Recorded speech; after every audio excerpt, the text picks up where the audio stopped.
Quando Miguel bateu à porta do carro naquela noite chuvosa, gritando: "Se vai ficar chorando, então fique aí na rua", não imaginei que aquele seria o momento em que minha vida mudaria para sempre. O barulho da porta se fechando soou como um tiro no meu coração, marcando o fim de algo que já estava morrendo há anos.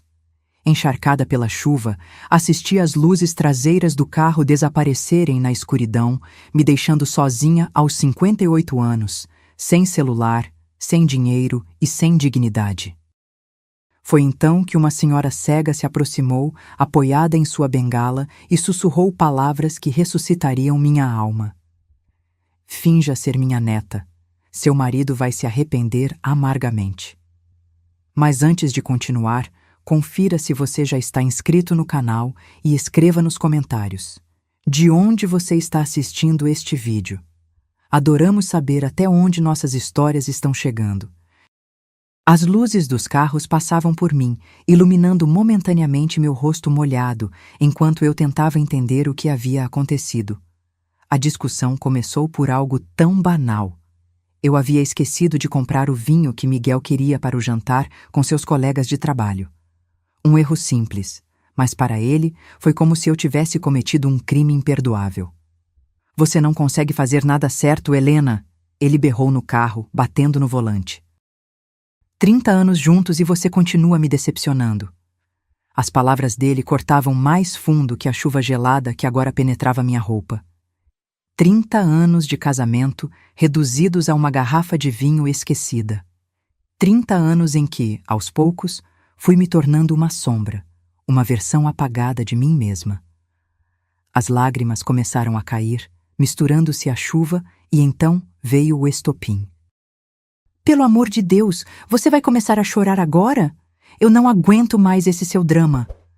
Foi quando ele parou bruscamente o carro naquele ponto de ônibus deserto.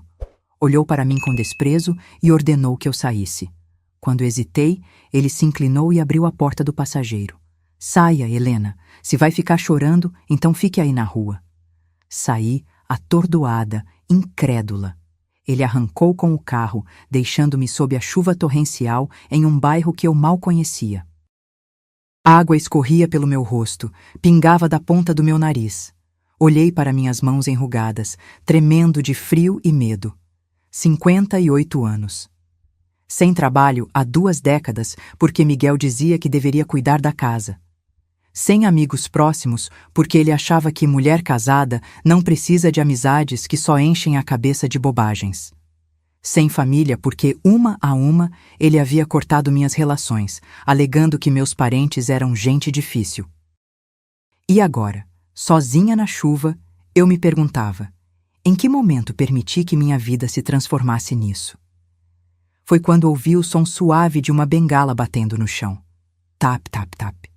A princípio, pensei ser apenas o som da chuva, mas logo vi a silhueta de uma senhora idosa se aproximando. Ela usava um sobretudo bege e tinha os cabelos brancos presos em um coque elegante. Seus olhos, embora incapazes de ver, pareciam ter uma intensidade impressionante. "A noite não está muito convidativa para ficar na rua, não é mesmo?" disse ela, parando próximo a mim. Sua voz era calma, quase melodiosa, contrastando com a violência da tempestade. "Estou bem", respondi automaticamente, aquela resposta que se torna um reflexo quando você passa anos escondendo a verdade. Ela sorriu, um sorriso que parecia saber mais do que suas palavras revelavam. "Sua voz diz o contrário, minha querida. É a voz de alguém que acabou de ser abandonada." Aquela palavra, abandonada, fez com que algo se quebrasse dentro de mim. Não consegui mais conter o soluço que estava preso na garganta. "Como você sabe?" perguntei entre lágrimas. "Quando se perde a visão, os outros sentidos se aguçam. Consigo ouvir a mágoa na sua respiração, sentir o tremor do seu corpo, perceber que suas roupas estão encharcadas e, principalmente..." Ela fez uma pausa, inclinando levemente a cabeça. "Consigo sentir quando alguém está destruído por dentro." Nesse momento, um carro preto e elegante parou à nossa frente. Um homem vestido de terno desceu rapidamente com um guarda-chuva. Dona Isabel, a senhora não deveria ter saído sozinha nessa chuva, disse ele preocupado. Gustavo, que bom que você chegou, respondeu ela, com uma tranquilidade surpreendente. Então, virando-se para mim, sussurrou: finja ser minha neta. Seu marido vai se arrepender. Antes que eu pudesse processar o que estava acontecendo, ela pegou minha mão com firmeza surpreendente para uma pessoa de sua idade. Gustavo, esta é minha neta. Estava me visitando e foi pega pela chuva. Vamos levá-la para casa. O motorista olhou para mim, confuso, mas não questionou. Isabel apertou minha mão como se dissesse: confie em mim. E eu, sem outra opção, segui com ela até o carro. Foi quando notei que o carro de Miguel estava voltando lentamente pela rua. Talvez, num raro momento de consciência, ele tenha percebido a crueldade de seu ato. Ou talvez apenas tivesse lembrado que eu carregava as chaves de casa. Não importava. O fato é que ele estava ali, observando quando entrei no luxuoso veículo com a elegante senhora cega. Nossos olhares se cruzaram por um instante. Pela primeira vez em anos, vi algo diferente no rosto dele. Surpresa, talvez até um lampejo de arrependimento. Isabel, como se pudesse sentir sua presença, virou-se na direção dele e disse em voz alta: vamos para casa, querida. Ninguém merece ficar esperando na chuva por alguém que não sabe valorizar. O carro arrancou suavemente. Pelo retrovisor, vi Miguel parado sob a chuva, seu semblante transformado pela confusão. Eu estava entrando em um carro com uma estranha, mas estranhamente, pela primeira vez em muito tempo, não me senti ameaçada, apenas curiosa. Para onde estamos indo? Perguntei baixinho. Para um lugar onde você poderá se secar, se aquecer e, mais importante... Ela fez uma pausa, seus olhos cegos parecendo fixar-se em algum ponto distante. Um lugar onde você poderá se lembrar de quem era antes de se tornar o que aquele homem queria que você fosse. Respirei fundo, sentindo o perfume suave de lavanda que emanava dela.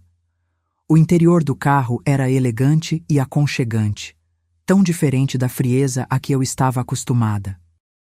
Por que está me ajudando? Perguntei, ainda sem entender o que estava acontecendo. Ela sorriu novamente, mas desta vez havia uma tristeza em seu sorriso, como se tocasse em uma memória dolorosa. Porque alguém fez o mesmo por mim, há muitos anos, e porque reconheço em você algo que também já fui. O carro avançava pela cidade, as luzes das ruas refletindo nas poças d'água. Eu observava aquela mulher que, apesar de sua cegueira, parecia enxergar mais do que todos aqueles com visão perfeita. Algo nela irradiava força e dignidade, duas qualidades que eu havia perdido há muito tempo.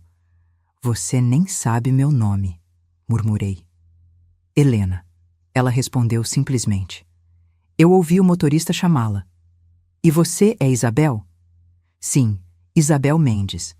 E pelo que percebi, você acaba de ser expulsa do carro por seu marido, não é mesmo? Assenti, então me dei conta de que ela não podia ver meu gesto. Sim, respondi, sentindo vergonha e alívio ao mesmo tempo por verbalizar aquela verdade.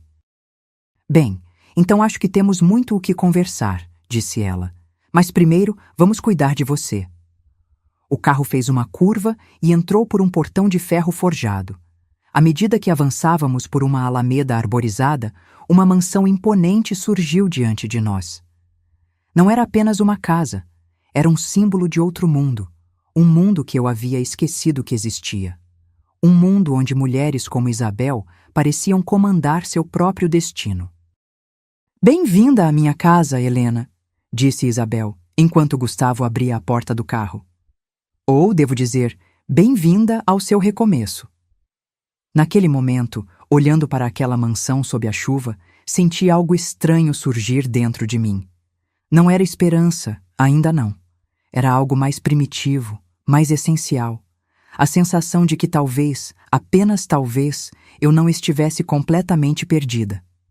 A mansão de Isabel era como entrar em outro século. Piso de madeira que rangia suavemente, móveis antigos meticulosamente conservados, quadros de paisagens em molduras douradas e um silêncio que parecia contar histórias. Gustavo nos conduziu até uma sala ampla onde uma lareira acesa criava um ambiente acolhedor, contrastando com a tempestade que se intensificava lá fora. Gustavo, prepare um chá para nós e traga roupas secas para Helena, ordenou Isabel com uma suavidade que não diminuía sua autoridade. Ela caminhou pela sala com uma familiaridade surpreendente para alguém que não podia ver, sentando-se em uma poltrona de couro próxima à lareira.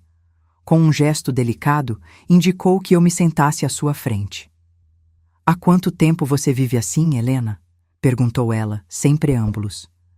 Assim como, respondi, sabendo exatamente ao que ela se referia, mas tentando ganhar tempo. Com medo, com vergonha, diminuída. Suas palavras diretas me atingiram como um tapa. Ninguém nunca havia nomeado minha condição daquela maneira tão precisa. Não sei ao certo, confessei. Não foi de uma vez, foi aos poucos, como água infiltrando em uma parede. Você não percebe até que a estrutura começa a ceder. Isabel assentiu, como se compreendesse perfeitamente a metáfora.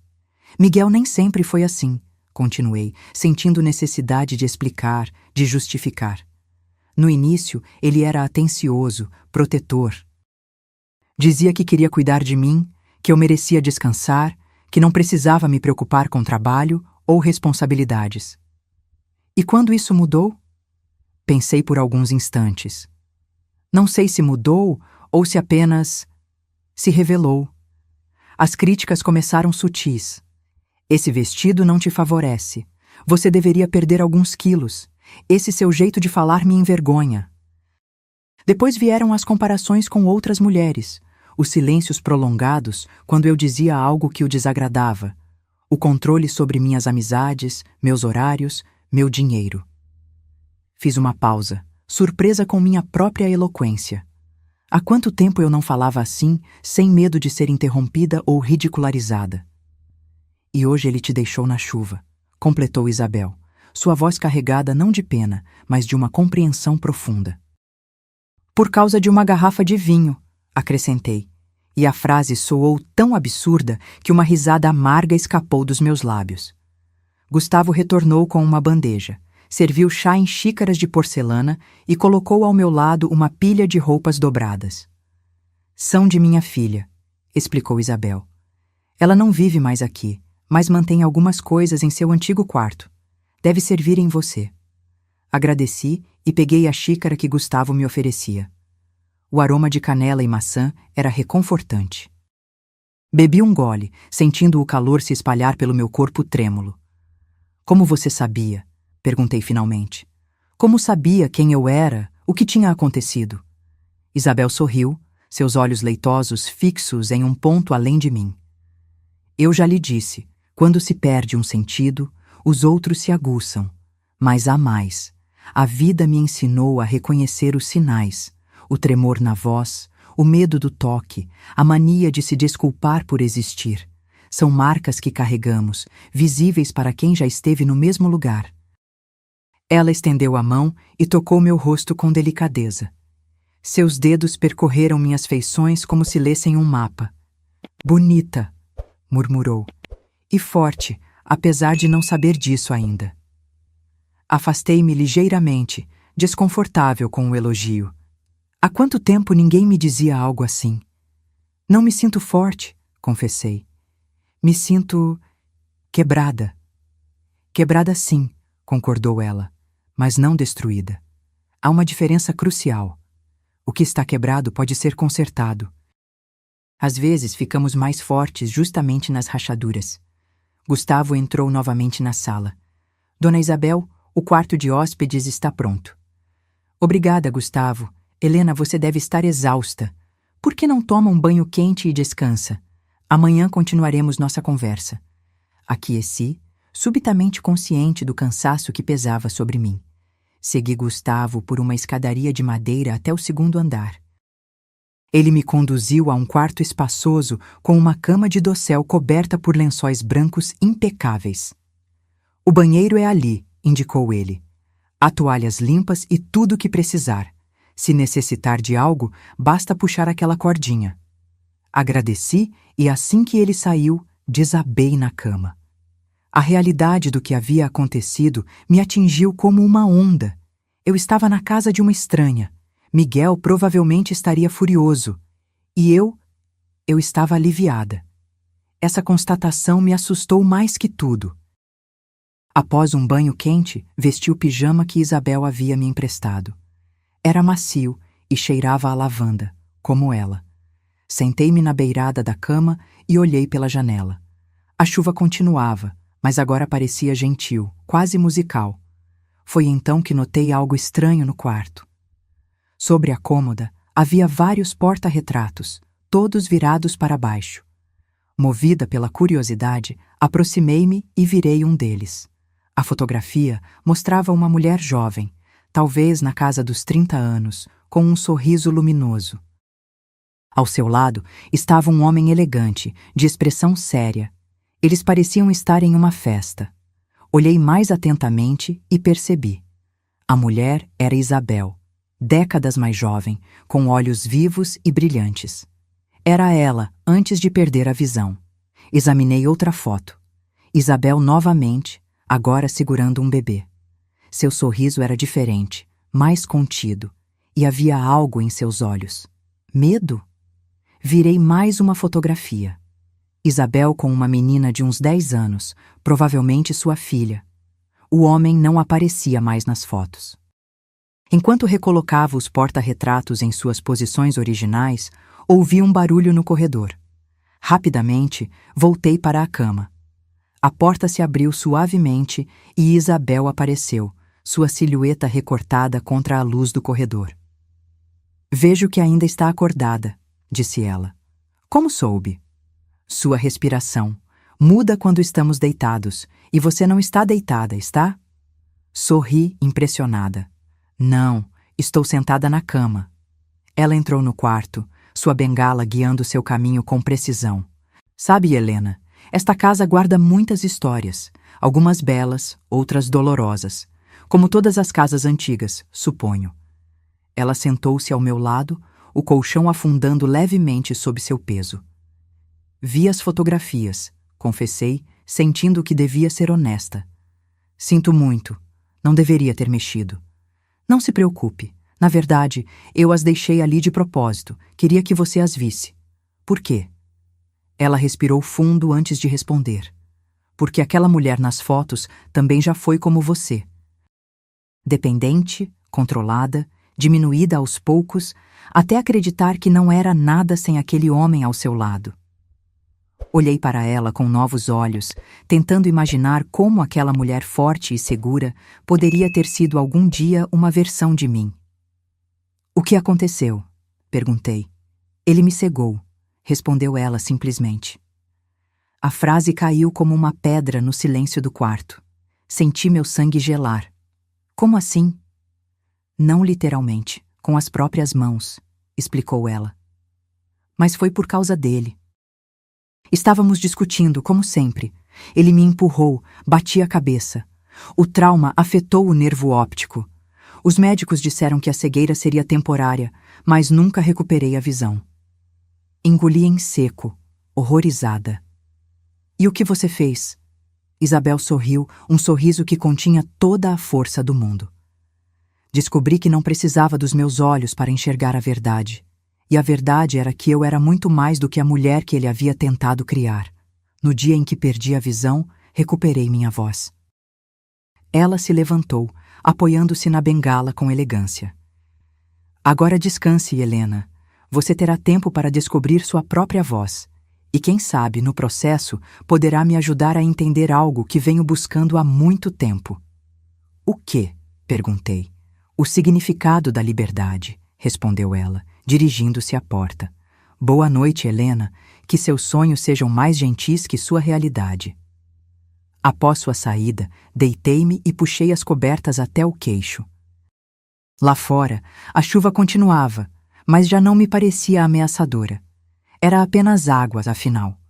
E água, como Isabel havia sugerido, podia tanto destruir quanto nutrir, dependendo de como a recebêssemos.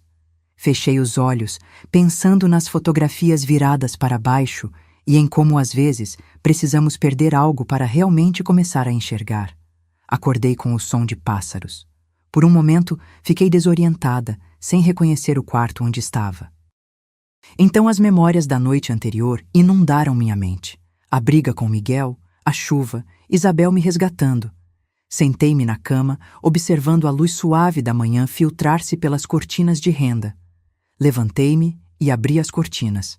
O jardim da mansão se estendia diante de mim, exuberante e bem cuidado, com roseiras, uma fonte central e árvores antigas. Era um refúgio secreto em meio à cidade. Vesti as roupas que Isabel havia me emprestado. Uma saia longa de algodão e uma blusa simples, mas de tecido fino. Parei diante do espelho e mal me reconheci. Não apenas pelas roupas diferentes, mas por algo no meu olhar. Como se uma noite longe de Miguel já tivesse começado a desfazer anos de condicionamento. Desci as escadas, guiando-me pelo aroma de café e pão fresco. Encontrei Isabel na sala de jantar, sentada à mesa com elegância, como se pudesse ver cada detalhe à sua frente. Bom dia, Helena, cumprimentou-me antes mesmo que eu anunciasse minha presença. Como sempre sabe que sou eu? Perguntei, aproximando-me. Seu perfume, seu modo de andar. Cada pessoa tem uma assinatura única, sabia? Sente-se e tome café comigo. Obedeci, observando a mesa impecavelmente posta. Louças finas, talheres de prata, guardanapos de linho. Gustavo surgiu com uma bandeja e serviu café em minha xícara. Dormiu bem? Perguntou Isabel. Sim, obrigada. Melhor do que em muito tempo. Imaginei. Às vezes, um espaço seguro é tudo o que precisamos para finalmente descansar. Tomamos café em silêncio por alguns minutos. Havia algo reconfortante naquela quietude compartilhada, tão diferente dos silêncios tensos a que eu estava acostumada. Você deve estar se perguntando por que a trouxe para cá, disse Isabel finalmente. Confesso que sim. Isabel pousou a xícara delicadamente. Há muitos anos, quando perdi minha visão, alguém apareceu na minha vida. Uma mulher que, assim como eu fiz com você ontem, me resgatou quando eu estava prestes a desistir. Ela me ensinou que nossa maior força está justamente nas nossas fragilidades. Prometi a mim mesma que se algum dia encontrasse alguém na mesma situação, faria o mesmo. Ela fez uma pausa, passando os dedos pela borda da mesa, como se verificasse sua limpeza. Mas há mais, continuou. Ontem à noite, quando estava me preparando para dormir, tive um pressentimento. Algo me diz que você não está aqui por acaso, Helena. Nada acontece por acaso. Havia uma intensidade em sua voz que me deixou inquieta. O que quer dizer? Quero dizer que talvez você tenha tanto a me ensinar quanto eu a você. Antes que pudesse questionar mais, Isabel se levantou. Vamos dar um passeio pelo jardim. O dia está lindo demais para ficarmos dentro de casa. Saímos para o jardim. O ar estava fresco após a chuva da noite anterior, carregando o perfume das flores. Isabel caminhava com segurança, sua bengala apenas um complemento a um conhecimento interno do espaço. Percebi que ela sabia exatamente onde cada arbusto, cada caminho e cada obstáculo estava localizado. Como você consegue se movimentar tão bem? Perguntei. Prática e memória. Conheço cada centímetro deste jardim. Foi a primeira coisa que aprendi a fazer sozinha depois que perdi a visão. Caminhar pelo meu próprio jardim sem a ajuda de ninguém. Chegamos a um banco de pedra próximo à fonte. O som da água criava uma melodia relaxante. Sente-se, convidou ela. Sentamos lado a lado, o sol morno da manhã aquecendo nossos rostos. Helena, o que você fazia antes de Miguel? Quem você era? A pergunta me pegou de surpresa. Fazia tanto tempo que eu não pensava em mim mesma como uma pessoa separada dele. Eu era professora de literatura, respondi, a lembrança emergindo com dificuldade, como se tivesse que cavar fundo para encontrá-la. Lecionava no ensino médio. E você gostava? Amava. Adorava ver os olhos dos adolescentes se iluminarem quando descobriam um poema que os tocava, ou quando finalmente compreendiam a profundidade de um romance clássico. Sorri com a memória, sentindo um calor no peito que há muito não experimentava. Por que parou? Meu sorriso desapareceu. Miguel achava que não valia a pena o esforço pelo pouco que eu ganhava. Dizia que poderia nos sustentar sozinho, que eu merecia descansar. No começo pareceu um gesto de amor. E depois? Depois percebi que era controle. Sem meu próprio dinheiro, sem minha independência, eu estava presa. Mas àquela altura, já tinha perdido o contato com colegas, a confiança em mim mesma. Senti lágrimas se formando, mas não permiti que caíssem. Estava cansada de chorar. Sabe o que é mais triste? Continuei. Nem sei se ainda lembro como ensinar. Parece que aquela mulher apaixonada por literatura morreu em algum momento desses 30 anos. Isabel tocou minha mão levemente. Nada que é verdadeiramente nosso pode ser completamente perdido, disse ela. Está apenas adormecido, esperando que você o desperte novamente. Ficamos em silêncio por alguns instantes, apenas ouvindo o canto dos pássaros e o murmúrio da fonte. Isabel, posso fazer uma pergunta pessoal? Claro. O que aconteceu com seu marido? Depois do acidente. Seu rosto se endureceu ligeiramente. Ricardo continuou sua vida. Por um tempo, tentou fingir que nada havia mudado, que ainda era o marido dedicado, cuidando da esposa deficiente. Era o papel que lhe convinha diante da sociedade. Ela fez uma pausa, sua expressão intensa. Mas eu havia mudado. A cegueira me deu uma visão que nunca tive antes. Comecei a desafiá-lo, a recusar seu controle, a exigir meu espaço. Isso o enfureceu. As agressões verbais se intensificaram, o controle ficou mais severo, até que um dia tomei uma decisão. Qual? Pedi o divórcio. A simplicidade da frase não diminuía sua força. Para uma mulher da geração de Isabel, em uma sociedade conservadora, o divórcio não era apenas uma separação, era uma revolução pessoal. Como conseguiu? Com muito medo, admitiu ela, mas também com muita determinação. Descobri que tinha herdado propriedades de meu pai que Ricardo não conhecia. Abri uma conta secreta. Planejei cada detalhe. E então, um dia, enquanto ele estava em uma viagem de negócios, mudei as fechaduras da casa. Um sorriso leve surgiu em seus lábios ao recordar. Quando voltou e percebeu que não podia entrar, ficou furioso. Ameaçou, gritou, tentou quebrar a porta. Chamei a polícia. Foi um escândalo, claro. A alta sociedade adorou o drama. A pobre esposa cega expulsando o marido de casa. E você não teve medo de ficar sozinha? Sendo cega? Tive pavor, confessou ela. Mas descobri algo importante. O medo da solidão era menor que o medo de continuar vivendo aquela vida de sombras. E, com o tempo, aprendi que estar sozinha não significa estar solitária. Contratei Gustavo, construí meu próprio círculo de amigos, redescobri minha paixão pela música, comecei a apoiar causas sociais. Ela virou-se para mim, seus olhos leitosos parecendo fixar-se em algo além de mim. A verdadeira cegueira, Helena, não é a ausência de visão. É a incapacidade de enxergar seu próprio valor. Suas palavras me atingiram profundamente. Por quanto tempo eu havia sido cega dessa maneira? E agora? Perguntei. O que faço? Isso só você pode responder. Mas posso ajudá-la a encontrar o caminho. Começa com uma pergunta simples. Quem é Helena sem Miguel? Engoli em seco. Não sabia a resposta. Havia sido a esposa de Miguel por tanto tempo que havia esquecido como ser apenas Helena.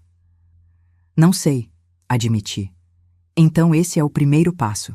Redescobrir-se. E vou propor um exercício para começar. Ela se levantou, estendendo a mão para mim. Vamos até a biblioteca. Quero que você leia para mim. Um poema, um trecho de um romance, qualquer coisa que tenha tocado seu coração quando você ainda se lembrava de quem era. Seguimos para a casa, e ela me guiou até uma imponente biblioteca. estantes do chão ao teto, repletas de livros, alguns tão antigos que suas lombadas estavam desgastadas pelo tempo. Escolha um, instruiu ela. Passei os dedos pelas lombadas, sentindo o couro, o papel, o tecido. Finalmente, puxei um volume de Emily Dickinson. Abri em uma página aleatória e comecei a ler. Esperança é a coisa com penas, que pousa na alma, e canta a melodia sem palavras, e nunca para, nunca. Minha voz, inicialmente trêmula, ganhou força à medida que as palavras fluíam. Era como se despertasse de um longo sono. Continue, incentivou Isabel. Li outro poema e outro. Minha voz se tornava mais firme, mais minha a cada verso. Quando finalmente parei, havia lágrimas em meus olhos, não lágrimas de tristeza, mas de reconhecimento. Ali estava um pedaço da Helena que eu havia perdido. Viu? Disse Isabel suavemente. Ela ainda está aí, a professora, a amante da literatura, a mulher que existia antes de ser apenas a sombra de um homem. Naquele momento, meu celular, que Isabel havia pedido para Gustavo recuperar da minha bolsa, tocou. Era Miguel. Meu coração disparou como se tivesse sido pega em uma transgressão. Esse reflexo condicionado me revelou o quão profundo era meu aprisionamento. Não precisa atender se não quiser, disse Isabel com suavidade. Não sei o que dizer a ele, confessei. Então não diga nada, não agora. Primeiro, encontre sua própria voz. Depois, se quiser, use-a para falar com ele. Deixei o telefone tocar até silenciar. Uma sensação estranha me invadiu. Culpa misturada com uma ponta de liberdade. Isabel pareceu sentir minha confusão. O sentimento de culpa, explicou ela, como se lesse meus pensamentos, é a última corrente que nos prende. É a voz deles dentro de nós, nos dizendo que não temos direito à nossa própria vida. Passei o restante do dia com Isabel, ouvindo suas histórias, conhecendo os cantos da mansão que ela navegava com tanta familiaridade. À noite, depois do jantar, ela me levou a um cômodo especial, sua sala de música. Um piano de cauda ocupava o centro do espaço, reluzente sob a luz suave dos abajures. Toco um pouco todas as noites, disse ela, sentando-se ao banco. A música me ajuda a ordenar os pensamentos. Seus dedos deslizaram pelas teclas com precisão impressionante, criando uma melodia melancólica e bela. Fechei os olhos, deixando a música me envolver. Sabe o que aprendi, Helena? Disse ela sem parar de tocar. Que cada nota precisa de silêncio entre elas para fazer sentido. O mesmo acontece com a vida. Às vezes, precisamos do silêncio para ouvir nossa própria melodia. Adormeci naquela noite embalada por pensamentos sobre silêncios, os opressivos que vivi com Miguel e os nutritivos que agora experimentava com Isabel. Na manhã seguinte, Isabel me propôs um exercício desconcertante. Quero que você caminhe com os olhos vendados, disse ela durante o café. Por quê?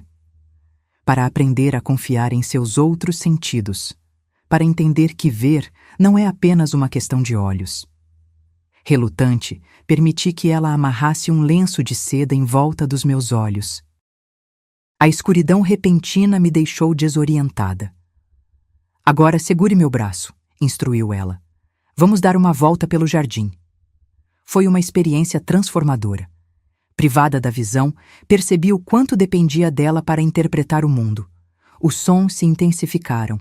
O farfalhar das folhas, o zumbido das abelhas, o tilintar distante de um sino. Os cheiros ganharam novas dimensões, o perfume das rosas, a terra úmida, o aroma de pão vindo da cozinha. Meus pés sentiam as diferentes texturas do caminho, pedra, grama, madeira. Como é possível? Perguntei maravilhada com a riqueza de sensações. O mundo é muito mais do que aquilo que vemos, respondeu Isabel. Quando dependemos apenas dos olhos, perdemos metade da experiência. Após 1 hora de exploração, ela removeu a venda. As cores pareciam mais vivas, os contornos mais nítidos. Olhei para Isabel com admiração renovada. Obrigada. murmurei. Não me agradeça ainda, disse ela com um sorriso enigmático. Sua jornada apenas começou. Nos dias que se seguiram, Miguel continuou ligando, cada vez mais furioso. Eventualmente, com o incentivo de Isabel, atendi. Onde diabos você está? Gritou ele sem preâmbulos. Em um lugar seguro, respondi, surpresa com a firmeza da minha voz. Volte para casa agora. Isso é ridículo, Helena. Você tem ideia do que está fazendo? Sim, respondi simplesmente. Estou respirando pela primeira vez em anos. Houve um silêncio atônito do outro lado da linha. Você bebeu? Está usando drogas? Quem está aí com você? Ninguém está me manipulando, Miguel. Pela primeira vez, estou pensando por mim mesma. É aquela velha cega, não é? Eu vi você entrando no carro dela. O que ela quer de você? Dinheiro? Senti uma onda de raiva subir pelo meu peito. Ela não quer nada além de me ajudar a ver o que me tornei por sua causa. Por minha causa? Ele riu amargamente. Eu dei tudo a você. Uma casa, conforto, proteção, e é assim que me agradece? Você não me deu nada, respondi, as palavras saindo como se tivessem vida própria. Você apenas trocou minha liberdade por uma gaiola dourada. E eu, como uma tola, achei que isso era amor. Você enlouqueceu, disse ele, a voz agora baixa e ameaçadora. Se não voltar para casa hoje, vou chamar a polícia. Vou dizer que aquela mulher está te mantendo contra sua vontade. Faça isso, desafiei. Será interessante explicar às autoridades por que você me abandonou na chuva. Ele ficou em silêncio, e percebi que havia tocado em um ponto sensível. Miguel sempre se preocupou com sua imagem pública, com o que os outros pensariam dele. Helena! Sua voz agora era suplicante, outra tática que conhecia bem. Eu sinto muito pelo que aconteceu. Perdi a cabeça. Estava estressado com o trabalho, você sabe como é. Vamos esquecer isso, sim? Volte para casa. Estou preocupado com você. Por um momento, senti a velha culpa emergir. O velho impulso de apaziguar, de priorizar seus sentimentos sobre os meus. Mas então me lembrei das palavras de Isabel. A culpa é a última corrente. Não, Miguel, disse com uma calma que não sabia que possuía. Não vou voltar. Não agora, preciso de tempo. Tempo para quê? Tempo para lembrar quem eu sou. Desliguei antes que ele pudesse responder. Minhas mãos tremiam, mas não de medo, de adrenalina, de poder. Isabel estava sentada no jardim quando voltei, seu rosto virado para o sol como se pudesse absorver sua luz. Como foi? Perguntou ela. Libertador, respondi, ainda surpresa com minha própria coragem. Ela sorriu, satisfeita. Hoje à noite, disse ela, quero lhe mostrar algo especial. Passei o resto do dia em um estado de excitação nervosa, antecipando o que Isabel poderia querer me mostrar. À noite, após o jantar, ela me levou ao terceiro andar da mansão, a uma área que ainda não havia explorado. Este era o ateliê de meu pai, explicou ela, enquanto abria uma porta pesada de madeira. Ele era pintor. O espaço era amplo, com janelas do teto ao chão que agora refletiam a escuridão da noite. Vários cavaletes estavam espalhados pelo cômodo, cobertos por panos. As paredes exibiam quadros em diversos estilos: paisagens, retratos, naturezas mortas. Como você sabe o que está nas telas? Perguntei. Quero dizer, desde que perdi a visão, completou ela. Eu as memorizei antes, e para as novas, peço que Gustavo ou visitantes as descrevam para mim. A arte, como a vida, não precisa ser vista para ser sentida. Ela caminhou até um dos cavaletes e removeu o pano que o cobria. Era um retrato dela mesma, mais jovem, com um olhar intenso e desafiador. Meu pai pintou este pouco antes de morrer, explicou. Disse que captou algo em mim que eu ainda não havia descoberto. Na época, não entendi. Agora sei que ele viu a mulher que eu me tornaria, não a menina que eu era. Ela passou os dedos pela tela, como se pudesse ler a imagem através do toque. Helena, Já se perguntou por que algumas pessoas entram em nossas vidas exatamente quando precisamos delas? Coincidência? Sugeri. Ela sorriu, balançando a cabeça. Não acredito em coincidências. Acredito em padrões, em ciclos, em conexões invisíveis. Ela se virou para outro cavalete e removeu o pano. O quadro revelado me deixou sem fôlego. Era um retrato de uma mulher que se parecia surpreendentemente comigo, mas vestida com roupas de outra época. Quem é ela? Perguntei, aproximando-me para examinar melhor. Minha avó, Leonor, pintado em 1932. Olhei da pintura para Isabel confusa. A semelhança é... impressionante, não é? Foi o que pensei quando Gustavo me descreveu você. Foi por isso que tive certeza de que não era coincidência você estar naquele ponto de ônibus, naquela noite específica. Um arrepio percorreu minha espinha. O que está dizendo? Isabel se aproximou, tocando meu rosto gentilmente. Estou dizendo que algumas almas se encontram mais de uma vez, Helena. Que alguns ciclos precisam ser quebrados por gerações diferentes, até que a lição seja aprendida. Olhei novamente para o retrato. Os olhos da mulher pareciam me fitar através do tempo, transmitindo uma mensagem que não conseguia decifrar completamente. Minha avó, continuou Isabel, viveu em uma época em que mulheres eram propriedade dos maridos. Ela sofreu em silêncio, como tantas outras, mas, diferente da maioria, deixou um legado. Isabel caminhou até uma pequena cômoda e abriu uma gaveta. De lá, retirou um livro antigo, encadernado em couro. Seu diário, explicou. Escrito em código para que o marido não pudesse ler. Ela o confiou à minha mãe, que o passou para mim. Agora quero que você o leia. Peguei o livro com reverência. Por que eu? Isabel sorriu, seus olhos leitosos fixos em um ponto além de mim. Porque algumas histórias precisam ser conhecidas para que não se repitam. E porque você, Helena, assim como eu, assim como minha avó, está em uma encruzilhada. O caminho que escolher não afetará apenas sua vida, mas a de muitas outras mulheres que virão depois de você. Saí do ateliê com o diário nas mãos, sentindo seu peso, não apenas físico, mas simbólico. Aquela noite, à luz do abajur, comecei a ler as palavras de uma mulher que viveu quase um século antes de mim, mas cujas dores e esperanças ecoavam as minhas com uma precisão assustadora. Na manhã seguinte, quando desci para o café, encontrei Isabel já à mesa, como sempre. Mas havia algo diferente em sua expressão, uma tensão sutil que não combinava com sua habitual serenidade. Aconteceu algo? Perguntei.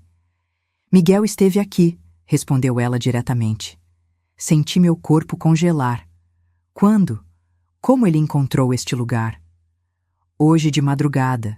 E quanto ao como, imagino que tenha seguido seu telefone ou investigado quem eu era. O que ele queria? O que você acha? Queria você de volta. Disse que eu estava te envenenando contra ele, que isso era sequestro, que chamaria a polícia. Senti uma onda de pânico. E o que você disse? Isabel sorriu, um sorriso que continha uma força que eu estava apenas começando a compreender. Disse que você é uma mulher adulta que tomou uma decisão. Que minha casa está aberta para você pelo tempo que precisar. E que se ele tentasse te forçar a algo, teria que enfrentar não apenas as consequências legais, mas também minha considerável influência social. Ele se foi? Sim, mas não acho que tenha desistido. Homens como Miguel não desistem facilmente do que consideram sua propriedade. Abaixei a cabeça, sentindo o peso familiar da culpa. Sinto muito por trazê-lo até aqui, por envolvê-la nisso. Isabel estendeu a mão sobre a mesa, encontrando a minha com precisão impressionante. Nunca se desculpe por buscar sua liberdade, Helena. Nunca. Apertei sua mão, sentindo uma gratidão que palavras não poderiam expressar. O que faço agora? Perguntei. Continua o que começou. Leu o diário de minha avó? Comecei. É perturbador como suas palavras poderiam ser minhas. Isabel assentiu. A opressão tem muitas faces, mas a mesma essência. O que precisamos é... Ela foi interrompida pelo som da campainha. Gustavo entrou na sala de jantar, sua expressão preocupada. Dona Isabel, é ele novamente, e desta vez trouxe um policial. O tempo pareceu congelar. O policial era um homem de meia idade com expressão cansada, claramente desconfortável com a situação. Miguel estava ao seu lado, exibindo aquela expressão de preocupação sincera que ele reservava para ocasiões públicas, a máscara que tantas vezes me enganou. Helena, graças a Deus! Ele exclamou ao me ver, abrindo os braços como se esperasse um abraço. Estava tão preocupado. Não me movi. O policial olhou de mim para Miguel, então para Isabel, que permanecia serena em sua cadeira. Senhora, dirigiu-se a mim. Seu marido está preocupado. Diz que você desapareceu há dias sem explicação. Antes que eu pudesse responder, Miguel interveio. Ela não está bem, oficial. Tem tido episódios. Estava muito emotiva quando saiu de casa. Esta senhora, apontou para Isabel, aproveitou-se da situação. Senti uma onda de indignação subir pelo meu peito. Era sempre assim. Miguel reescrevendo a narrativa, transformando-me na mulher instável, na louca, na frágil que precisava de proteção. Isso não é verdade, disse com uma firmeza que pareceu surpreender a todos, inclusive a mim mesma. Ele me expulsou do carro durante uma tempestade, me deixando sozinha, sem dinheiro e sem celular, porque eu havia esquecido de comprar uma garrafa de vinho. O policial franziu a testa, olhando para Miguel. É verdade isso, senhor? Miguel riu nervosamente. Claro que não. Tivemos uma discussão, sim, mas ela saiu do carro por conta própria. Estava histérica, você sabe como são as mulheres. Quando voltei para buscá-la, ela já havia desaparecido.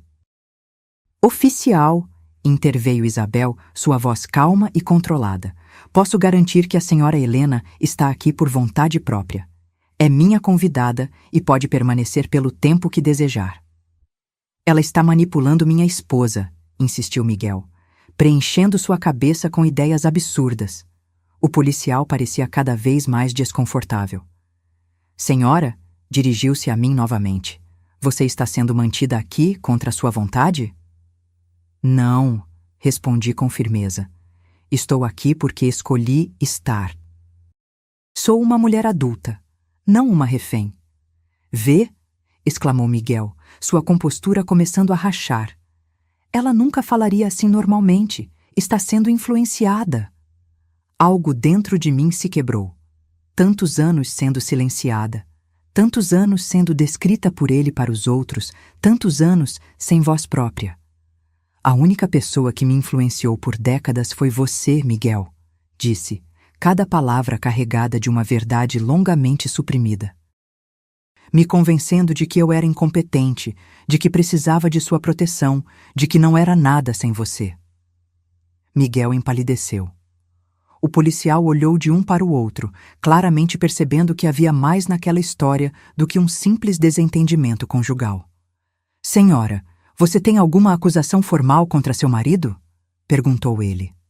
Hesitei. Abuso emocional, controle coercitivo, isolamento, gaslighting. Eu havia aprendido esses termos apenas nos últimos dias, lendo livros na biblioteca de Isabel. Termos para nomear o que vivi por 30 anos. Não neste momento, respondi. Só quero espaço, tempo para pensar. O policial assentiu. Senhor, dirigiu-se a Miguel, parece que sua esposa está aqui por escolha própria. Não há crime sendo cometido. Isso é ridículo, explodiu Miguel, sua fachada de marido preocupado desmoronando completamente. Ela é minha esposa. Ela não é sua propriedade, respondeu o policial com firmeza. A não ser que haja evidência de crime ou perigo, não posso obrigá-la a ir com você. Miguel olhou para mim, seus olhos agora frios como gelo. Você vai se arrepender disso, Helena, disse baixo, quase um sussurro. Sem mim, você não é nada. Isabel, que até então observara a cena em silêncio, levantou-se apoiada em sua bengala. Acho que é hora de você se retirar, senhor. Minha casa, minha propriedade, minhas regras. Havia tanta autoridade em sua voz que até mesmo Miguel hesitou.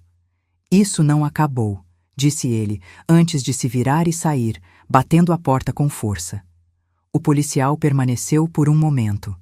Senhora, disse gentilmente, se precisar de ajuda, não hesite em chamar a delegacia. Depois que ele saiu, desabei na cadeira, tremendo. Isabel se aproximou, apoiando a mão em meu ombro. Você foi corajosa, disse ela. Não me sinto corajosa, confessei. Sinto-me aterrorizada. Coragem não é ausência de medo, Helena. É agir apesar dele. Naquela tarde, enquanto estava na biblioteca tentando me distrair com um livro, Gustavo entrou com uma expressão preocupada. Dona Helena, há um homem na porta perguntando por você. Diz ser seu irmão. Meu coração acelerou. Carlos. Não o via há anos. Outra relação que Miguel conseguira destruir, convencendo-me de que meu irmão só se aproximava por interesse financeiro. Pode deixá-lo entrar, respondi nervosa. Carlos entrou hesitante, parecendo mais velho do que seus 55 anos. Seus olhos, tão parecidos com os meus, estavam carregados de preocupação. Helena, disse ele, sua voz embargada. Quanto tempo? Levantei-me, incerta sobre como reagir. Uma parte de mim queria abraçá-lo, outra estava cautelosa. Miguel havia plantado tantas sementes de desconfiança em minha mente. Como me encontrou? Perguntei. Miguel me ligou. Disse que você estava em perigo, que havia sido manipulada por uma mulher rica e excêntrica. Claro. Miguel, não conseguindo o que queria através da força, agora tentava outra abordagem. Meu irmão como emissário. E você acreditou nele? Carlos deu de ombros. Não inteiramente. Por isso vim ver por mim mesmo. Permanecemos em silêncio por um momento. Anos de distanciamento, criando um abismo entre nós. Estou bem, Carlos, disse finalmente. Melhor do que estive em anos, na verdade. Miguel diz que você o deixou. Não foi bem assim. Ele me expulsou do carro durante uma tempestade. Isabel me encontrou e me ofereceu abrigo. Carlos franziu o senho. Isabel, a dona desta casa? Sim, ela tem sido uma luz no fim de um túnel muito escuro. Ele se aproximou, examinando meu rosto. Você parece diferente, Helena, mas você mesma. Sorri, surpresa com sua percepção. É assim que me sinto, como se estivesse acordando de um longo sonho, ou pesadelo. Miguel disse que ela lavou seu cérebro, que está te manipulando para algum propósito sinistro. Ri, a ideia era tão absurda. A única pessoa que manipulou minha mente por décadas foi seu amigo Miguel. Carlos pareceu desconfortável. Ele nunca foi meu amigo, Helena. Foi ele quem nos afastou, sabia? Inventou histórias, disse que eu havia falado mal de você, que estava tentando te extorquir. E por que você não me disse? Tentei, várias vezes, mas você sempre acreditava nele. Sempre. Senti uma onda de vergonha. Era verdade. Miguel havia se tornado meu filtro de realidade, a lente através da qual eu interpretava o mundo. Sinto muito, murmurei. Carlos sorriu triste. Não é sua culpa. Ele é persuasivo. É mais que isso, respondi. É calculista, sistemático. Sabia exatamente como me isolar, como me fazer depender dele para tudo, até para minha própria identidade. Meu irmão deu um passo à frente, hesitante, então me abraçou. O contato físico, o calor familiar, quebrou algo dentro de mim. Chorei nos braços dele como não chorava há anos. Estou aqui agora, disse ele suavemente. E parece que você encontrou ajuda. Quando nos separamos, Isabel estava na porta, Gustavo ao seu lado. Peço desculpas pela intrusão, disse ela. Ouvi vozes e fiquei preocupada. Isabel, este é meu irmão, Carlos, apresentei. Isabel sorriu, estendendo a mão que Carlos apertou respeitosamente. É um prazer conhecer família de Helena, disse ela. Gustavo, pode trazer chá para nosso convidado? Passamos a tarde conversando. Carlos preenchendo as lacunas de anos de distanciamento. Soube que ele havia se casado novamente após um divórcio difícil, que tinha uma filha adolescente, que trabalhava como arquiteto. Pequenos detalhes de uma vida que eu perdera por completo, convencida por Miguel de que meu irmão não se importava comigo. Quando Carlos se despediu, prometendo voltar, senti uma mistura de alegria e luto. Alegria por recuperar uma conexão perdida, luto pelos anos desperdiçados. Família é um bem precioso, comentou Isabel quando ficamos sozinhas. Algo que homens como Miguel trabalham duro para nos tirar. Por quê? Perguntei. Por que eles fazem isso? Isabel suspirou, seu rosto assumindo uma expressão contemplativa. Poder, respondeu simplesmente. Controle. Quanto mais isolada você está, mais poder ele tem sobre você. Quanto menos pessoas validarem sua realidade, mais fácil é para ele distorcê-la. Passei a noite refletindo sobre as palavras de Isabel e relendo o diário de sua avó. Leonor escrevera em 1935. O pior cárcere não é feito de grades, mas de dúvidas. Quando ele me faz questionar minha própria sanidade, minhas percepções, meus sentimentos, constrói paredes mais fortes que qualquer prisão. Na manhã seguinte, acordei decididamente a fazer algo que vinha adiando. Visitar minha antiga casa para buscar alguns pertences pessoais. Isabel insistiu que Gustavo me acompanhasse. Não vá sozinha, advertiu. Homens como Miguel são mais perigosos quando sentem que estão perdendo o controle. A casa que compartilhei com Miguel por 3 décadas parecia menor, mais opressiva do que em minhas lembranças. Gustavo esperou no carro enquanto eu usava minha chave para entrar. O silêncio me recebeu. Miguel estava no trabalho, como esperava. Caminhei pelos cômodos com a estranha sensação de estar visitando um museu de uma vida que não era mais minha. Detalhes que nunca havia notado saltavam aos meus olhos, como havia poucos objetos que refletiam meus gostos, minhas preferências. Era a casa de Miguel, decorada para Miguel, um espaço onde eu existia apenas como acessório. Fui ao quarto e recolhi algumas roupas, documentos, fotografias antigas. Ao passar pela mesa de cabeceira de Miguel, notei um envelope parcialmente escondido sob um livro. Não era meu costume bisbilhotar, mas algo me impeliu a olhar. Eram extratos bancários. Abri-os, surpresa com o que vi. Contas que eu desconhecia completamente, grandes somas sendo transferidas para nomes que não reconhecia. Entre os papéis, encontrei um contrato de compra de um apartamento no nome dele. Um investimento que ele nunca havia mencionado. Enquanto examinava os documentos, ouvi a porta da frente se abrir. Congelei. Passos no corredor, cada vez mais próximos. A porta do quarto se abriu e lá estava Miguel, me encarando com uma expressão que mesclava surpresa e raiva. "O que está fazendo aqui?"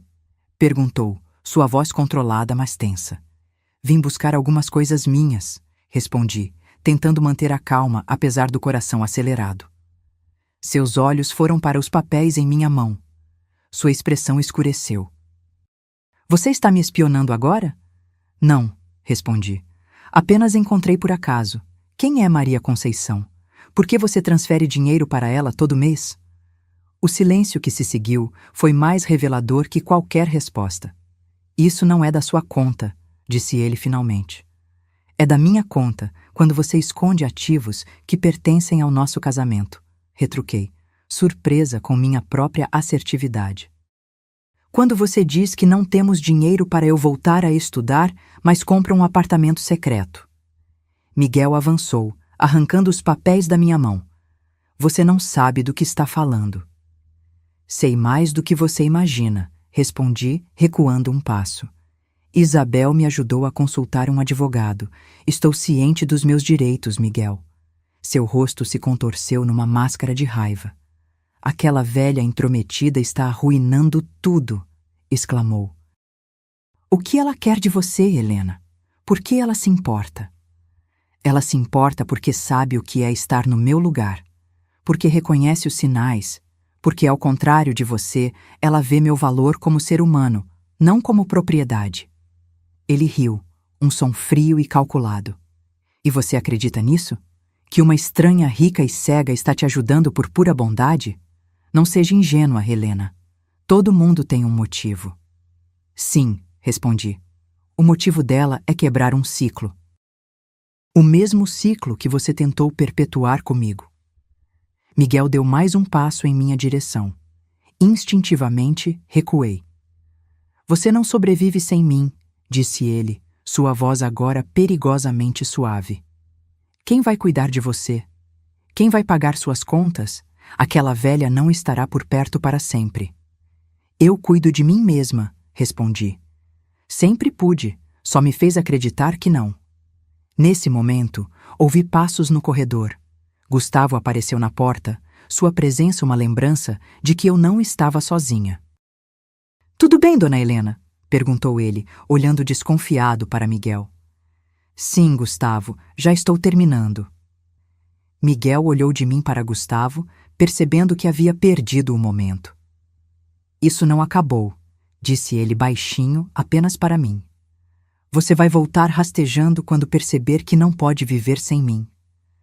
Peguei minha mala e saí do quarto, a cabeça erguida apesar do tremor nas pernas. No carro, respirei fundo, tentando acalmar meu coração acelerado. Ele fez algo? Perguntou Gustavo, preocupado. Não, respondi. Não fisicamente, pelo menos. Voltamos para a mansão de Isabel. Encontrei-a no jardim, sentada próxima à fonte, o rosto virado para o sol. Como foi? Perguntou ela quando me aproximei. Contei-lhe sobre os documentos, sobre o confronto com Miguel. Ela ouviu atentamente, assentindo ocasionalmente. Não é incomum, disse ela quando terminei. Homens assim frequentemente escondem ativos financeiros. É parte do controle. O que faço agora? Você já começou a fazer, Helena. Está se educando, buscando seus direitos, recuperando sua autonomia. Ela fez uma pausa pensativa. Sabe, sempre acreditei que o processo de libertação tem 3 etapas. Primeiro, reconhecer as correntes. Segundo, encontrar a chave. Terceiro, ter coragem de usar a chave e dar o primeiro passo para fora da prisão. Olhei para minhas mãos, agora marcadas pelo tempo, mas de alguma forma mais fortes do que jamais haviam sido. Em que etapa estou? Perguntei. Ela sorriu, aquele sorriso sereno que havia se tornado meu farol em dias escuros. Você está entre a 2ª e a 3ª etapa, Helena. Já reconheceu as correntes, encontrou a chave e está dando seus primeiros passos hesitantes para a liberdade. O mais difícil já passou. Agora é seguir em frente. Naquela noite, enfrentei um pesadelo em que estava de volta à casa de Miguel, tentando gritar, mas sem conseguir emitir som algum. Acordei ofegante, o coração batendo descompassado. A lua cheia iluminava o quarto através das cortinas. Levantei-me, incapaz de voltar a dormir, e desci para a cozinha. Para minha surpresa, encontrei Isabel sentada à mesa, uma xícara de chá fumegante à sua frente. Não consegue dormir também? Perguntou ela ao perceber minha presença. Como soube que era eu? Seu perfume e o modo como você respira quando está perturbada. Sentei-me à sua frente, admirada mais uma vez com sua percepção. Pesadelo? Perguntou ela. Sim, estava de volta com Miguel, querendo gritar, mas sem voz. Os pesadelos são portas para nossos medos mais profundos, disse ela, sorvendo um gole de chá. Mas também podem ser oportunidades de confrontá-los. Permanecemos em silêncio por alguns momentos, o tic-tac do relógio da cozinha marcando os segundos. Isabel, comecei hesitante. O que aconteceu com sua filha? Sua expressão se alterou sutilmente. Por que pergunta? Você mencionou que ela não mora mais aqui, mas nunca fala dela, e as fotografias, todas viradas para baixo. Isabel suspirou, seus dedos percorrendo a borda da xícara. Clara escolheu um caminho diferente do que eu esperava, disse finalmente. Casou-se jovem com um homem que me lembrava demais, Ricardo. Seu ex-marido? Sim. Tentei avisá-la, mostrar os sinais que reconhecia tão bem. Mas ela não quis ouvir. Achava que era apenas uma mãe amarga, tentando sabotá-la. Percebi a dor em sua voz, antiga mas ainda presente. Vocês não se falam mais? Raramente. Ele a afastou de mim, como esses homens sempre fazem. Telefona no Natal, no meu aniversário, visitas rápidas, sempre com ele presente, controlando cada palavra. Sinto muito, murmurei, imaginando a dor de ver a filha repetir seus próprios erros. Eu também, disse ela com um sorriso triste. Mas aprendi que não podemos salvar alguém que não quer ser salvo. Cada pessoa tem seu próprio tempo para despertar. Se é que desperta, acrescentei. Sim, alguns ciclos nunca se quebram. Ela fez uma pausa, seu rosto assumindo uma expressão mais determinada. É por isso que o que você está fazendo é tão importante, Helena. Cada ciclo quebrado abre caminho para outros. Suas palavras me tocaram profundamente. Não estava lutando apenas por mim, mas por todas as mulheres presas em situações semelhantes, passadas, presentes e futuras. Obrigada, disse simplesmente, sabendo que ela entenderia a profundidade da gratidão que não conseguia expressar adequadamente. Não me agradeça ainda, respondeu ela. Sua jornada apenas começou. Nos dias que se seguiram, continuei lendo o diário de Leonor, a avó de Isabel. Suas palavras, escritas há quase um século, encontravam eco em minha própria experiência de forma assustadora. A maneira como seu marido a isolava de amigos e família, como diminuía suas opiniões e sentimentos, como a convencera de que era incapaz de sobreviver sem ele. Mas havia também algo inspirador em suas páginas. Leonor descrevia pequenos atos de rebeldia. Um livro escondido sob o colchão, uma amizade secreta com a vizinha, pensamentos que mantinha protegidos no santuário de sua mente, onde nem mesmo o marido podia entrar. Em uma passagem particularmente tocante, ela escrevera: Hoje, ao me olhar no espelho, vislumbrei por um instante a menina que fui. Livre, corajosa, cheia de sonhos. Ela ainda vive em mim, escondida sob camadas de medo e submissão. Talvez seja tarde demais para mim, mas rezo para que minha filha e a filha dela encontrem a liberdade que nunca conheci. Chorei ao ler essas linhas, pensando em como seu desejo havia parcialmente se realizado em Isabel. E talvez, de alguma forma, também em mim, uma estranha ligada a ela por uma corrente invisível de experiências compartilhadas. Uma semana após minha visita à casa de Miguel, recebi um envelope formal. Eram documentos de divórcio, já preenchidos e assinados por ele. Junto havia uma nota breve. Helena, você ganhou. Ficarei com o apartamento e minhas contas pessoais. Você pode ficar com a casa principal e 30% dos investimentos conjuntos. Assinei os papéis. Agora, assine os seus e vamos acabar com isso de uma vez por todas. Miguel. Mostrei os documentos a Isabel. Ele está tentando resolver isso rapidamente, antes que você descubra mais sobre as finanças dele, comentou ela após ouvir minha descrição dos papéis. O que devo fazer? Não assine nada sem falar com um advogado próprio, aconselhou ela. Ele provavelmente está escondendo mais do que você imagina. Segui seu conselho e marquei uma consulta com o Dr. Renato Lopes, um advogado especializado em divórcio que Isabel conhecia. Ele confirmou o que ela suspeitava. A proposta de Miguel era muito inferior ao que eu teria direito em um divórcio litigioso, considerando nossos 30 anos de casamento. Ele está contando com sua ignorância e com seu desejo de evitar conflito, explicou o Dr. Lopes. Típico em casos de relacionamentos controladores. Decidi não aceitar a proposta de Miguel. Instruí o advogado a preparar uma contraproposta justa, baseada em uma divisão equitativa real dos bens. A resposta de Miguel não tardou. Ligou furioso, gritando ao telefone. Você realmente quer fazer isso, Helena? Quer arrastar nosso nome pela lama em um processo sujo? Só quero o que é justo, Miguel, respondi calmamente. Metade do que construímos juntos. Construímos? Rosnou ele. Eu construí tudo sozinho. Você só ficou em casa vivendo às minhas custas. Trabalhei ao seu lado por anos no início da empresa, lembrei-o. E depois, você mesmo insistiu para que eu deixasse meu emprego. E todo o trabalho doméstico, o suporte emocional, as conexões sociais que mantive para beneficiar sua carreira, isso não conta?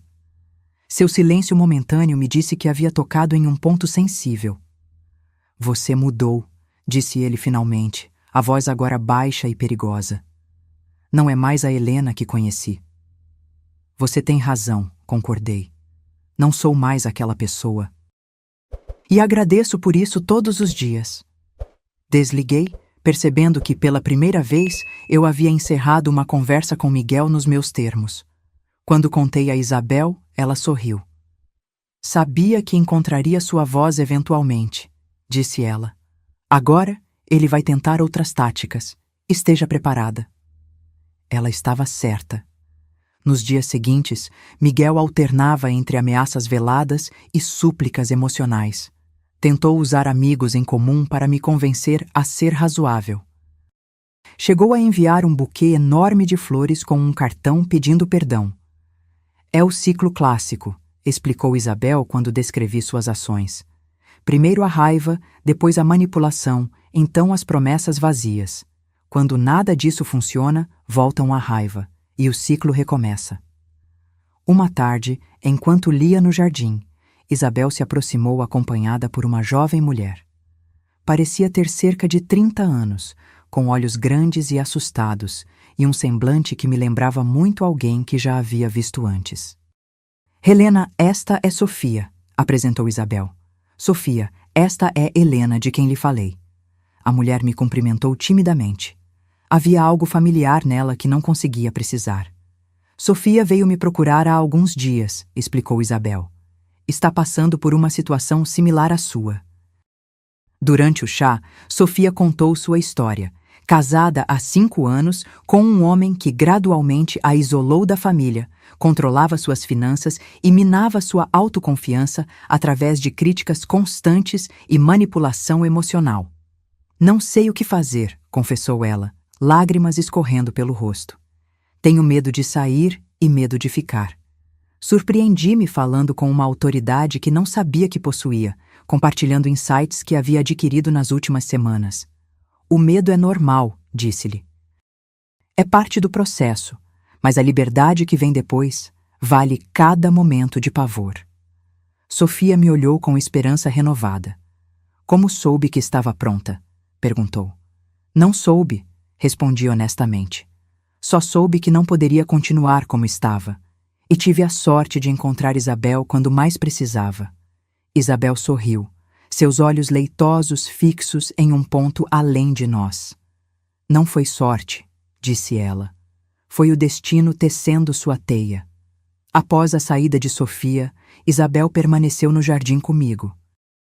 Você se saiu bem com ela, comentou. Obrigada. Foi estranho me ver nela, como se estivesse olhando para um espelho do passado. É precisamente isso, concordou Isabel. E talvez esse seja o verdadeiro propósito de tudo isto. Não apenas sua libertação, mas a chance de ajudar outras a se libertarem também. Naquela noite, sonhei com um corredor longo e escuro, pontilhado de espelhos. Em cada um, via uma mulher diferente. Algumas do passado, como Leonor, outras do presente, como Sofia, e algumas que pareciam pertencer a um futuro ainda não escrito. Todas me olhavam com os mesmos olhos, os meus olhos, implorando por algo que não conseguia compreender. Acordei com uma sensação estranha de propósito e conexão, como se de alguma forma minha luta pessoal fosse apenas um fio em uma tapeçaria muito maior. Durante o café da manhã, comentei o sonho com Isabel. Os sonhos muitas vezes nos mostram verdades que a mente consciente ainda não está pronta para aceitar, disse ela. Talvez o seu esteja tentando lhe mostrar que você é parte de algo maior, um movimento de mulheres que ao longo de gerações tem lutado para quebrar ciclos de abuso e controle. Como sua avó, observei.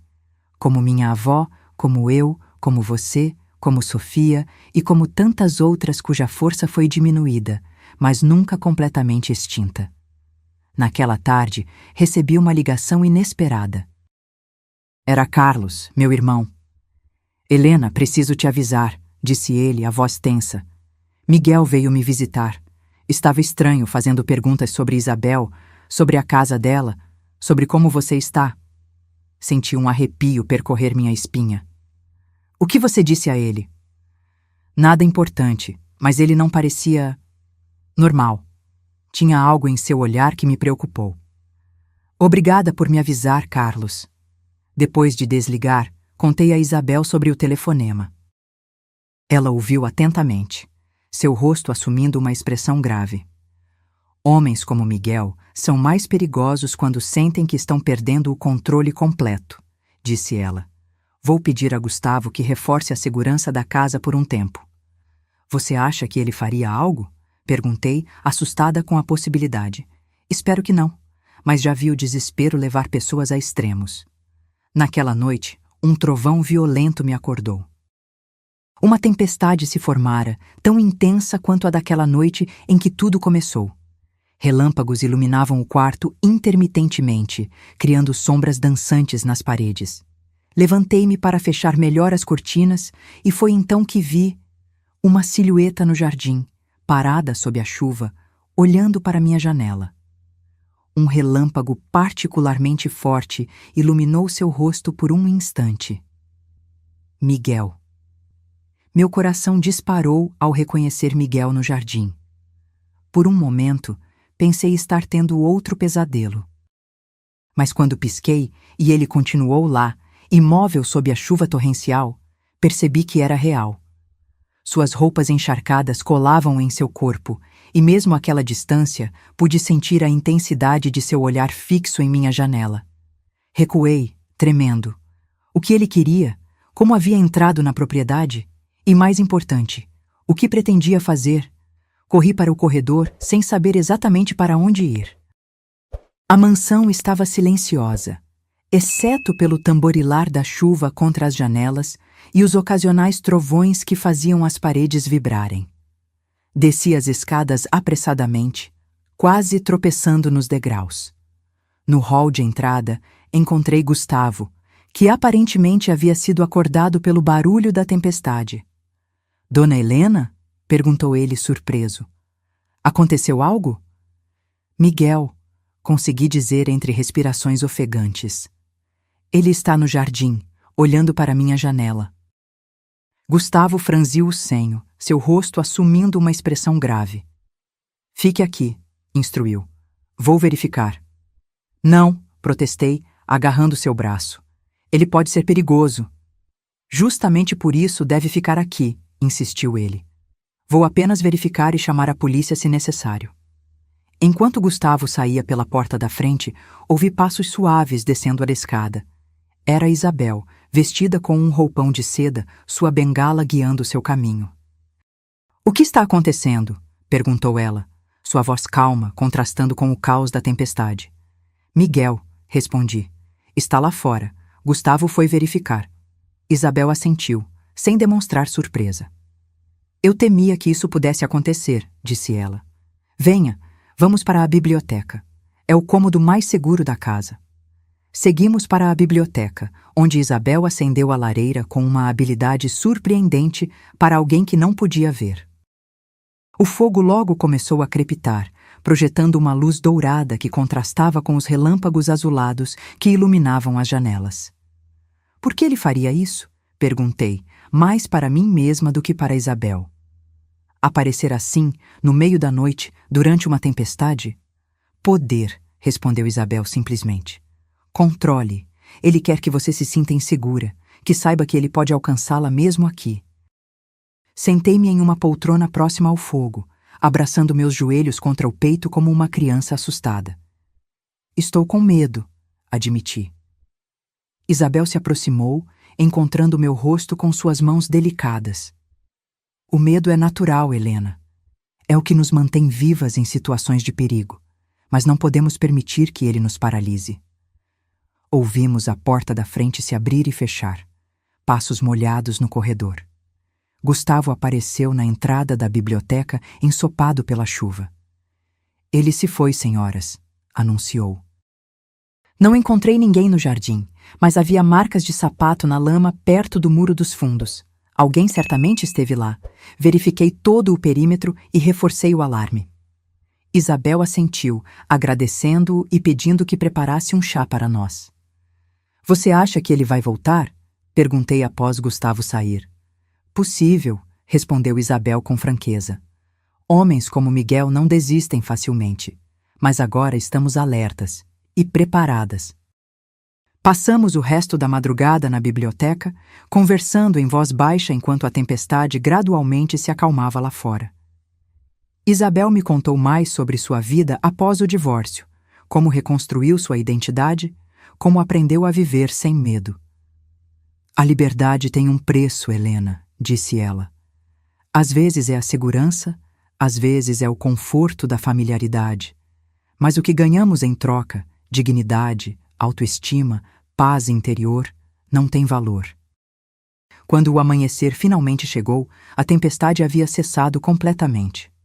O jardim, visível através das janelas da biblioteca, parecia lavado e renovado pela chuva, as flores mais vibrantes, o ar mais limpo. Vou ligar para a polícia, decidi. Registrar um boletim de ocorrência pela invasão de propriedade. Isabel assentiu, aprovando minha decisão. Sim, documentação é importante nesses casos. Cria um histórico oficial. Após o café da manhã, fiz a ligação. Um oficial veio à mansão, tomou nossos depoimentos e inspecionou o jardim. Encontrou marcas claras de escalada no muro dos fundos e pegadas que correspondiam aos sapatos sociais que Miguel costumava usar. Senhora, disse-me o policial antes de sair, recomendo que solicite uma medida protetiva. Esse comportamento indica uma obsessão potencialmente perigosa. Segui seu conselho, com a ajuda do doutor. Renato Lopes, o advogado que Isabel havia recomendado, entrei com um pedido de medida protetiva contra Miguel, utilizando o incidente da noite anterior, o episódio em que me deixou na chuva e vários outros exemplos de comportamento abusivo ao longo de nosso casamento. Nos dias que se seguiram, vivi em um estado de alerta constante. Embora a segurança da mansão tivesse sido reforçada e Gustavo estivesse sempre vigilante, não conseguia me livrar da sensação de estar sendo observada. Uma tarde, enquanto lia no jardim, Isabel se juntou a mim, sentando-se no banco de pedra ao meu lado. Você está mais calada esses dias, observou ela. Tenho pensado muito, admiti. Sobre o futuro, sobre quem sou agora, sem Miguel. E quem você descobriu que é? Refleti por um momento. Alguém mais forte do que imaginava. Alguém que ainda ama literatura, que ainda sonha com ensinar. Alguém que, apesar de tudo, ainda acredita que pode recomeçar. Isabel sorriu, satisfeita. Então você encontrou sua resposta. O próximo passo é transformá-la em ação. Como? Volte a ensinar, sugeriu ela simplesmente. Não necessariamente em uma escola formal. Comece pequeno. Há tantas mulheres como você, como Sofia, que precisam reaprender o amor pelas palavras, pela expressão, pela voz própria. A sugestão acendeu algo dentro de mim. Era tão óbvio, tão perfeito. Usar o que amava como uma ferramenta para ajudar outras mulheres em situação similar à minha. Um grupo de leitura e escrita, murmurei, a ideia tomando forma em minha mente. Um espaço seguro onde mulheres possam redescobrir suas vozes através da literatura. Exatamente, concordou Isabel. E você pode começar aqui mesmo, nesta casa. Temos espaço de sobra. A ideia rapidamente se transformou em plano. Com a ajuda de Isabel e Gustavo, preparamos a biblioteca para receber um pequeno grupo. Sofia foi a primeira a se inscrever, seguida por 2 outras mulheres que Isabel conhecia, ambas sobreviventes de relacionamentos abusivos. Nossa primeira reunião aconteceu numa tarde de domingo. Sentamos em círculo na biblioteca, cercadas por livros que haviam sobrevivido a gerações. Bem-vindas, comecei, a voz inicialmente trêmula, mas ganhando firmeza à medida que prosseguia. Estamos aqui hoje para redescobrir nossas vozes através das palavras de outras mulheres que vieram antes de nós e através de nossas próprias palavras. Distribuí cópias de um poema de Maya Angelou, Still I Rise. Ainda assim, eu me levanto. Quando terminamos de ler em voz alta, uma das mulheres, Luísa, estava chorando silenciosamente. Desculpe, disse ela, enxugando as lágrimas. É que essas palavras parece que foram escritas para mim. Para todas nós, concordei. É o poder da literatura, conectar experiências humanas através do tempo e do espaço, nos fazer sentir menos sozinhas em nossas lutas. Após a leitura, propus um exercício de escrita. Cada uma deveria escrever uma carta para si mesma, de 10 anos atrás ou 10 anos no futuro. O silêncio que se seguiu foi profundo, pontuado apenas pelo som das canetas no papel. Observei aquelas mulheres, cada uma mergulhada em sua própria jornada interior, e senti uma emoção indescritível, uma mistura de orgulho, gratidão e esperança. Quando terminamos, Isabel apareceu na porta da biblioteca. Como foi? Perguntou ela.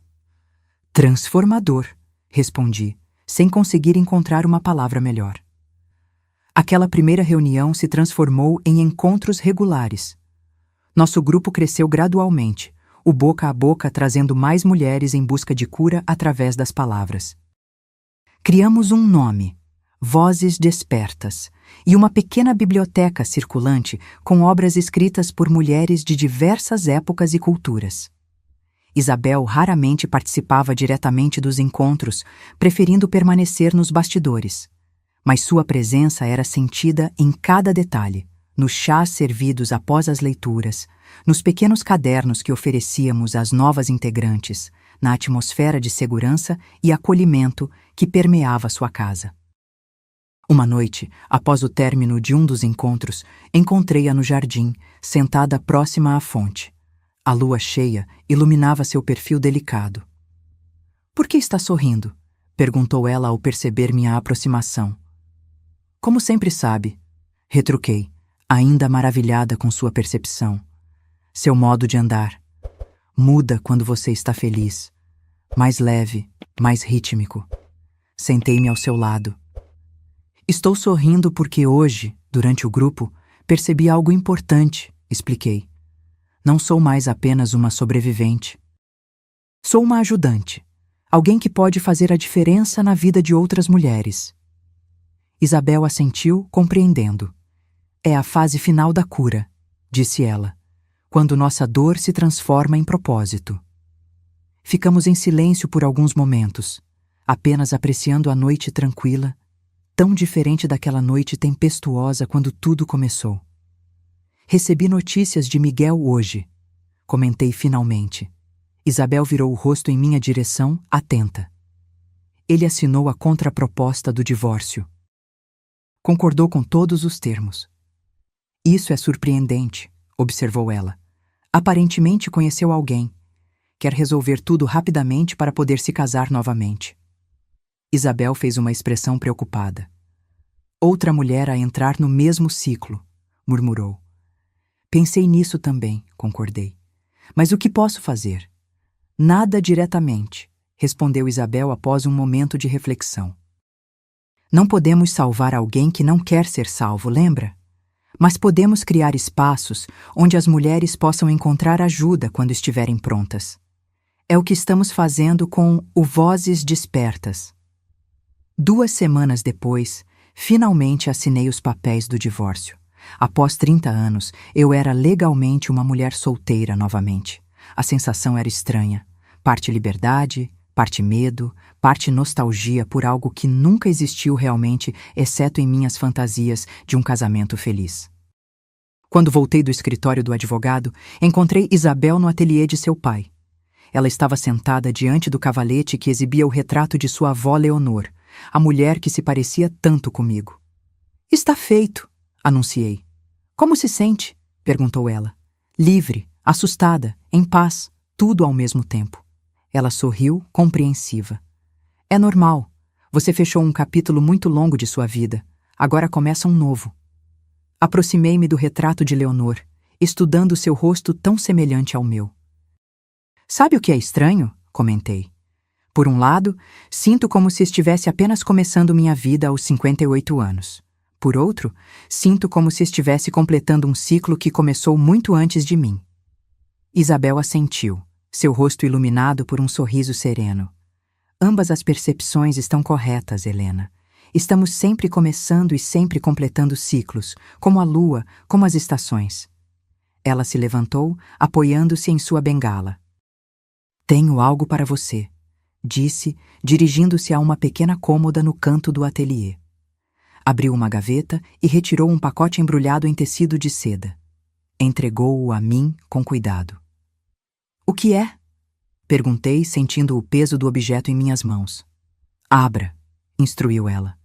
Removi o tecido delicadamente. Era um pequeno espelho de mão antigo, a moldura de prata ornamentada com motivos florais, a superfície ligeiramente escurecida pelo tempo. Era de minha avó, explicou Isabel. Passou para minha mãe, depois para mim. Agora, quero que fique com você. Olhei para o espelho, vendo meu reflexo na superfície antiga. Meu rosto havia mudado nas últimas semanas. Os olhos mais vivos, as linhas de expressão mais suaves, como se o peso dos anos de submissão tivesse sido parcialmente levantado. Não posso aceitar, protestei. É uma relíquia de família. Isabel sorriu, tocando minha mão que segurava o espelho. Você é família agora, Helena. Não de sangue, mas de espírito. De destino. Senti lágrimas se formando em meus olhos. Além disso, continuou ela, para que serve um espelho a uma mulher cega? Prefiro que esteja com alguém que possa usá-lo para se lembrar de quem realmente é. Obrigada, murmurei, abraçando-a impulsivamente. Ela retribuiu o abraço com surpreendente força para seu corpo delicado. Lembre-se, Helena, disse ela suavemente. O verdadeiro espelho não é este objeto em sua mão, mas os olhos das mulheres que você ajudar ao longo de sua jornada. É neles que você verá seu verdadeiro reflexo. Naquela noite, coloquei o espelho de Leonor sobre minha mesa de cabeceira. Antes de adormecer, olhei mais uma vez para meu reflexo na superfície prateada. Por um momento, pareceu-me ver não apenas meu rosto, mas os rostos de todas as mulheres que haviam segurado aquele espelho antes de mim.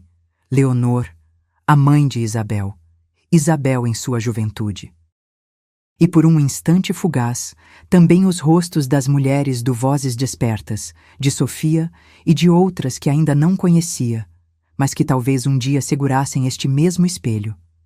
Uma corrente ininterrupta de mulheres, cada uma lutando à sua maneira para encontrar sua voz, sua liberdade, seu valor. E eu, Helena, aos 58 anos, finalmente encontrando meu lugar nessa corrente ancestral. Adormeci com uma sensação de paz que não experimentava há décadas, sabendo que mesmo que o caminho à frente fosse incerto, eu não caminhava sozinha. Carregava comigo a força de todas que vieram antes, e talvez, de alguma forma, também seria força para as que viriam depois. Agora, se você gostou dessa história, clica em S inscrever e me diz nos comentários qual parte te deixou de queixo caído. Ah, e não esqueça de se tornar membro para ter acesso a vídeos exclusivos que não posto aqui. Te espero lá.